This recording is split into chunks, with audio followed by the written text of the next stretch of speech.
তোমার এই চোখের লাল চাহনি আমি ঝাপসা করে দেব, ঠেকাতে পারবে? তোমার এই লোহার মতো মজবুত দাঁত 32টা 16 একটা একটা করে ট্রান্সফার করিয়ে দেব, তোমার কাছে কোনো পারমিশন নেব না, ধরে রাখতে পারবে?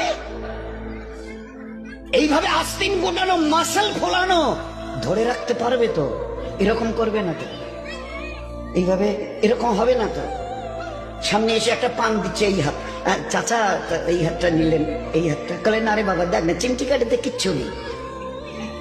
আসমান থেকে আওয়াজ দিচ্ছে, ও হাত তোমার কথা শুনে আমার, এ হাত তোমার কথা শুনে আমার, আমি এর পাওয়ার সিজ করে নিয়েছি। এই দুটো পা যদি হনন হনন করে হেঁটে চলো, খালি একটা পায়ের যদি সামান্য একটু প্যারালাইসিস করে দিই না, তো জীবনভর করে হাঁটতে হবে। বেডরুম থেকে নিয়ে বাথরুম একদম লাগালাগি, অ্যাটাচড, আমরা বলি না অ্যাটাচড। তুই বেডরুম থেকে নেমে বাথরুম কত 4-5 হাত, বেডরুমের দেয়াল আর এটাই হচ্ছে বাথরুমের দেয়াল, মাঝখানে একটা দরজা, এখান থেকে উঠে ওই ওই ঘরে রুমটা পারবে? আছে পাওয়ার? কিসের দেমাগ তোমার? কিসের এই অহংকার তোমার? শুনুনি কোনোদিন নবীজির কাছ থেকে অহংকার তাকাব্বুর এটা আমার চাদর, বড়াই এটা আমার চাদর, আল্লাহ বলছেন।